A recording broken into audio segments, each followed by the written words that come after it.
안녕하세요. 남자친구와 파혼을 결심한 30대 여성입니다. 사실 파혼이라고 표현을 했지만 식만 안 올렸다 뿐이지 주변에 알만한 사람들은 저희가 동거 중인 걸 알고 있었거든요. 아무튼 그래도 이혼이라고 하기엔 그건 그것대로 말이 안 되니 파혼이라고 표현하겠습니다만 괜히 제가 거짓말을 하는 기분이 들어 찜찜하네요. 아무튼 서두가 길었는데 파혼을 하게 된 이유는 남자친구 어머니가 저를 마치 무슨 노비 부리듯 드셨거든요. 남자친구는 아무런 도움이 되질 않았고요. 남자친구하고는 대학교를 같이 다닌 친구 사이였어요. 다만 그 당시에는 서로를 남녀 사이로 본 건 아니고 그냥 불러내서 술 한잔하기 좋은 친구 정도였죠. 하지만 졸업 후에 자연스레 연락이 끊어졌고 이후로 남자친구는 어땠는지 몰라도 저는 그다지 남자친구가 어떻게 사는지 궁금하다던가 그런 건 없었네요. 그리고 그렇게 몇 년이 지나 지독히 추웠던 연말이었는데 몇몇 친구들의 주도로 대학 친구들끼리 모이는 자리가 만들어졌어요. 그리고 그곳에서 우연히 남자친구와 다시 재회하게 되었죠. 저희는 서로 신기하다 반갑다 소리를 연발해대며 대화를 나누기 시작했는데 솔직히 말도 잘 통하고 유머 코드도 맞고 그리고 며칠 뒤 남자친구가 점심이나 먹자며 저에게 연락을 해오면서 그렇게 연인 사이로 발전했습니다. 그러다 사귄 지 1년쯤 되었을 무렵 원래 인테리어 회사에 다니던 남자친구가 뜬금없이 장사가 하고 싶다고 하대요.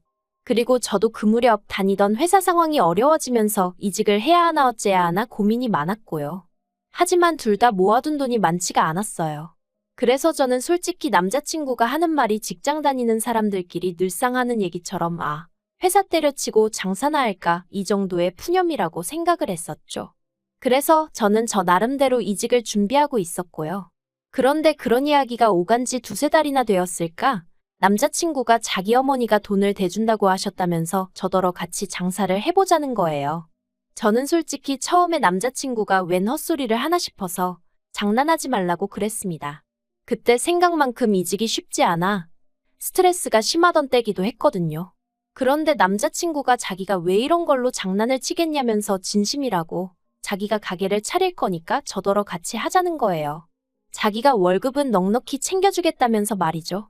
그리고 이후로도 남자친구가 한 달 가까이 저를 끈질기게 설득을 하더라고요.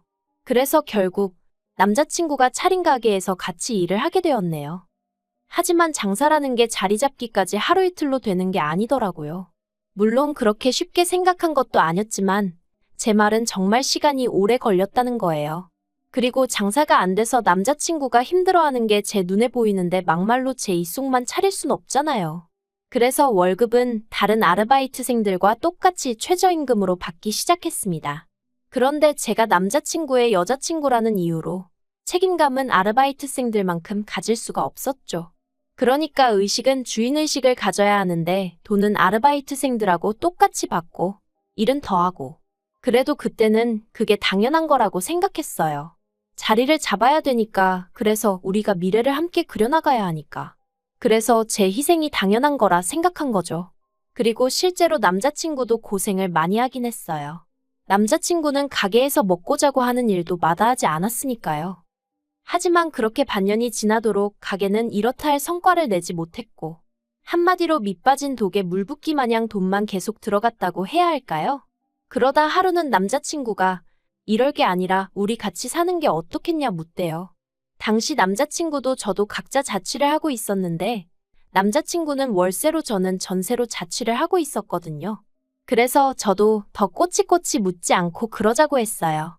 비록 제대로 된 프로포즈는 받지 못했었지만 그래도 같이 장사를 시작한 이후로는 언젠가 결혼을 하게 된다면 둘이 하는 거라고 서로 인지하고 있었기에 그때는 오히려 돈도 아낄 겸 동거를 하는 게 당연하단 생각도 들었거든요.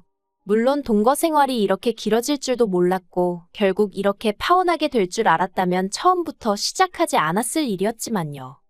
그런데 이때를 기점으로 남자친구 어머니의 지나친 간섭이 시작되었습니다. 비록 장사도 같이 하고 동거도 시작하긴 했지만 엄연히 저희는 부부가 아니고 장사에 있어서도 솔직히 저는 지분도 하나 없었는데 어머님이 저한테 바라시는 게 참으로 많으시더라고요.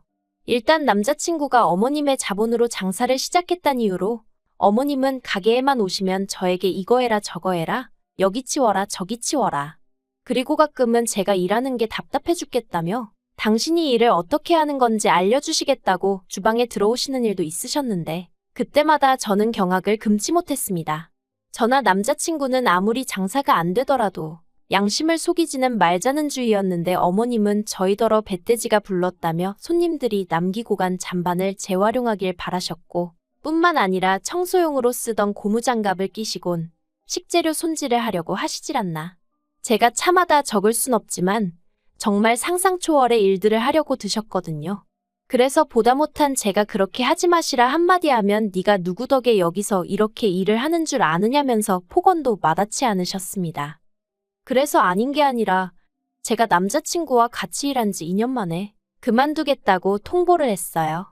이제라도 다시 새 직장을 찾던지 알아서 살 길을 찾을 테니 어머님하고 둘이 장사를 하던지 하라고 더는 못 해먹겠다 했죠.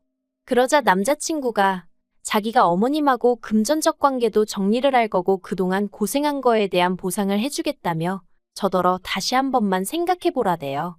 그리고 솔직히 2년쯤 되었을 땐 가게가 조금씩 자리를 잡아가고 있었거든요. 매상도 많이 늘었었고요. 게다가 남자친구가 자기가 다 미안하다며 저자세로 나오니 제 마음이 흔들렸던 게 사실이에요. 그래서 결국 가게에 남기로 했습니다. 남자친구가 그간 고생한 데에 대한 보상이라며 돈도 2천만 원 주대요. 그런데 솔직히 처음에 받았을 땐 기뻤거든요. 하지만 이내 내가 계속해서 군소리 없이 일을 했다면 이 돈은 안 줬겠지 하는 생각에 좀 착잡한 마음도 들긴 했어요. 아무튼 남자친구는 얼마 지나지 않아 처음에 어머님께 빌렸던 돈도 다 갚았고요. 그래서 이제 한시름 덜었다 싶었습니다. 적어도 먹고 사는 문제로 어머님이 유세 떠는 일은 안 봐도 되겠구나 싶었으니까요. 그런데 그렇게 다 마무리가 되었다 싶었을 무렵 어머님께서 저에게 연락을 해오셨습니다. 그리고는 당신 아들과 진짜로 결혼 생각이 있는 건지 뭐 그런 걸 물어보시더라고요. 그래서 사실 그대로 말씀드렸어요. 가게가 이제 막 잘 돼가고 있으니까 당장식을 올리진 못하겠지만 결혼은 할 거라고요. 그랬더니 그러면 너 나한테 잘 보여야 되는 거 알지? 그러시는데 좀 어이가 없었죠. 그리고 그런 대화가 오가고 얼마 지나지 않았을 무렵 저는 남자친구와 가게 매상 문제로 크게 다투게 되었습니다. 충격적인 사실을 알게 되었기 때문이죠. 저더러 어리석다 말하는 사람도 있겠지만 사실 가게를 시작할 때 이미 제 돈이 들어간 것도 아니었고 남자친구가 어머님께 돈을 빌려다 하는 상황이었으니 금전적인 부분에 있어서는 남자친구를 전적으로 믿었던 게 사실이에요. 그런데 제가 가게 카운터 정리를 하다가 세금 관련된 서류를 보게 되었고 거기서 뭔가 이상하단 사실을 눈치채게 되었죠. 전 직장에서 회계 쪽에 있다 보니 그런 게 눈에 좀 빨리 들어왔거든요. 아무튼 남자친구가 그간 저에게 매상을 숨겨왔다는 걸 알게 되었어요. 그제서야 어쩐지 그간 왠지 이상하다 생각하고 찝찝하게 느껴졌던 부분들이 납득이 가대요. 가게는 전에 없이 바빠지고 있었는데 왜 매상은 늘 그 자리였는지. 저는 남자친구에게 당장이라도 전화를 해서 따질까 하다가 그랬다간 변명거리를 생각해낼 시간만 주게 될 것 같아 그저 그가 돌아오길 기다렸습니다. 당시 남자친구는 잠깐 병원에 간다며 자리를 비운 상황이었거든요. 그리고 1시간쯤 지났을까? 정말이지 그 1시간 동안 얼마나 많은 생각들이 머릿속을 헤집던지. 아무튼 돌아온 남자친구 앞에 제가 아무 말 없이 그 서류들만 내밀었습니다. 그리곤 설명해보라니까 처음엔 오히려 못 낀 놈이 썩낸다고 이게 뭔데 다짜고짜 이러냐면서 짜증을 내더니 급기야는 그 서류들을 쓰레기통에 버리려고 하는 거예요. 그래서 제가 이렇게 나온다는 거냐고. 알겠다고 그럼 앞으로 혼자서 어디 한번 잘해보라고 하곤 앞치마를 벗어던졌어요. 그러자 남자친구가 또다시 저를 잡고 늘어지면서 왜 이러냐면서 자기가 설명을 다 해주겠답니다. 그리곤 기껏 한다는 소리가 결혼자금으로 돈을 따로 모으고 있었다는 거예요. 아니, 아무리 결혼자금이라도 그렇지. 나는 그 코딱지만한 월급을 쪼개 써가며 따로 모으고 있었는데 만약에 제가 끝까지 모르고 있었다면 막말로 결혼할 때 나는 이만큼이나 모았는데 넌 그동안 뭐 한 거냐며 절 비웃었을지 누가 알겠어요? 정말이지 황당해서 뭐라 할 말이 없더라니까요. 아무튼 결국 그렇게 남자친구가 저 몰래 빼돌린 돈이 얼만지 계산하여 그 절반을 제가 받았습니다. 그리고 더는 남자친구에게 신뢰가 가지 않아 가게 일에서 손을 떼야겠다는 생각이 확고해지기 시작했죠. 그런데 그런 제 속도 모르고 지난달 어머님이 만나자 하시더니 이번에 가게를 하나 더 내려고 하신다면서 저더러 그 가게에 가서 일을 좀 해야겠다는 거예요. 새 가게를 낸다는 이야기도 처음 듣는 이야기였고 제가 왜 거기 가서 일을 해야 한다는 건지 납득이 되질 않대요. 그래서 제가 지금 이게 다 무슨 말씀이시냐 되물었더니 저더러 말귀를 못 알아듣는다면서 남자친구에게는 아래로 2살 어린 남동생이 있는데 그 남동생 앞으로 가게를 차려주실 거라는 거예요. 뭐 어머님 재산으로 어머님 자식 가게 차려주신다는데 제가 왈가왈부할 문제는 아니니까 그거에 대해선 아무 생각이 없었어요. 그냥 그러시구나 하고 말았죠. 그런데 저더러 거기 가서 일을 하라는 건 제가 무슨 노비도 아니고 여기 있으라면 있고 가라면 가나요? 게다가 제가 단번에 못 간다 하려다가 혹시나 싶어 돈은 얼마나 주실 거냐 물었더니 주긴 뭘 얼마나 주냐면서 어차피 너 내 아들하고 결혼할 거 아니냐. 그럼 한 가족인데 무슨 돈 타령이냐. 오히려 절 이상한 사람 취급을 하시대요. 어이가 없었죠. 어머님은 제가 남자친구랑 가게 열고 몇 달, 아니 거의 1년 넘게 정말 고생고생한 거 옆에서 다 보셨거든요. 그런데 이젠 아예 저를 공짜로 부려먹으시려 든다는 게 아무리 어머님이 저보다 어른이라지만 괘씸하고 불쾌하고 화도 나대요. 그래서 됐다고 했어요. 제가 무슨 자원봉사하는 사람도 아니고 제가 왜 무임노동을 하느냐고 못한다고 했죠. 그리고는 먼저 일어나겠다 하고 자리에서 일어나니 너 내 아들이랑 결혼하기 싫어? 지금 내가 네 시어머니 될 사람인데 이따위 싸가지가 말이 된다고 생각하니? 그러시대요. 그래서 저도 제가 어머님 며느리 될 사람인데 이렇게 대하시는 게 맞다고 생각하시냐고 한마디 받아치곤 먼저 카페에서 나와버렸네요. 집으로 오는데 속에서 부글부글 화가 끓더라고요. 아니 나를 뭘로 보셨으면 저런 말을 아무렇지 않게 하실 수 있나 싶기도 하고 내가 그렇게 남자친구랑 결혼 못해 환장한 애로 보였나 싶기도 하고 아무튼 여러 가지로 속이 뒤숭숭한 게 여기가 끝이다 싶었죠. 게다가 집에 도착하니 남자친구가 이미 어머님이랑 통화를 했는지 언짢은 표정으로 절 보는 거예요. 저도 그런 남자친구를 보니 꾹꾹 눌렀던 화가 막 터져나오고 그래서 쓸데없는 소리 할 거면 말 걸지 말라고 먼저 한마디 했습니다. 그러자 남자친구가 정말 자기 어머니한테 왜 그러냐면서 형수 될 사람이 시동생 좀 도와주는 게 그렇게 말이 안 된다고 생각하냐며 짜증을 내대요. 아, 솔직히 100번 양보해서 남자친구라도 저한테 미안해하고 어머님이 경우가 없으셨다 뭐 그런 말이라도 한마디 했으면 저도 나름대로 좋은 쪽으로 어떻게든 생각해보려 했을지도 모르겠습니다만 남자친구의 글러먹은 태도에 저도 마음이 완전히 돌아서 버렸죠. 그래서 나 내일부터 가게 안 나갈 테니까 알아서 하라고 했어요. 여기서 지금 네 짐도 당장 빼라고 했고요. 다행히 남자친구도 저에게 질린 건지 상황이 짜증났던 건지 욕을 퍼부으며 짐을 뺐고 그렇게 순식간에 저희는 남남이 되었습니다. 그리고 솔직히 한이주동안은 뭐랄까? 허망했어요. 그간 해온 노력에 비해 제 손에 남은 건 아무것도 없는 것 같았거든요. 법적으로 싸웠으면 뭐라도 뺏어올 수 있었을지도 모르겠지만 그땐 그렇게 할 의욕도 나질 않았고요. 하지만 언제까지 쓰러져 있을 순 없었으니 저는 남자친구와 헤어진 지 꼬박 한 달 만에 그간 결혼자금이랍시고 모아둔 돈으로 제 가게를 열기로 했습니다. 불현듯 남자친구도 열심히 했지만 저도 죽어라 해온 게 있었고 그 과정에서 배운 바가 있었으니 혼자라고 왜 못하겠나 그런 생각이 들었거든요.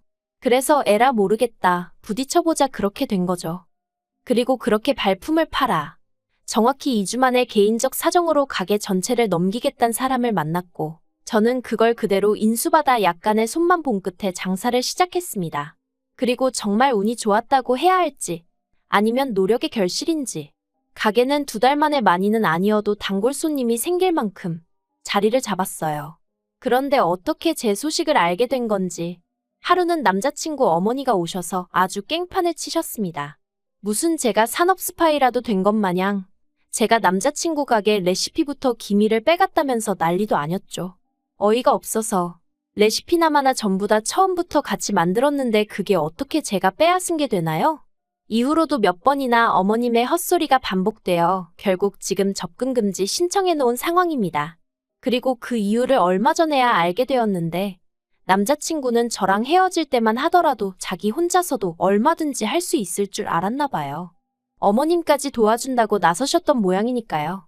하지만 오히려 그게 악수가 되어 손님들이 위생과 맛에 대해 불만을 제기하기 시작했고, 그런 와중에 멀지 않은 곳에 제가 새 가게를 오픈했단 소문이 나면서 제가 반사이익을 얻었던 모양입니다. 그리고 어머님은 그게 전부 다 제가 무슨 계략이라도 꾸며서 된 것처럼 제 탓을 하셨던 거고요. 참으로 갑갑한 일이었죠. 아무튼 결국 엊그제 듣자 하니 남자친구 가게는 거의 반토막이 난 상황인가 본데. 제가 알게 뭐랍니까? 불쌍하지도 않아요. 아쉬운 건 더더욱 없고요. 물론 그 가게에 제가 애정이 없는 건 아니에요. 그래도 제 청춘의 일부를 갈아 넣었던 곳인데 어째서 아무런 마음이 없겠어요? 하지만 덕분에 또 많이 배우고 교훈도 얻었고, 이렇게 제가 제 두 발로 우뚝 서게 되었으니 그걸로 만족하렵니다.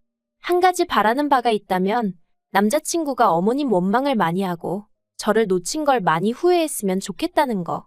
좀 유치한가요? 그래도 어쩔 수가 없네요. 아무튼 저는 저대로 또 저만의 인생을 그려나가기 위해 오늘도 내일도 열심히 달려볼 생각입니다.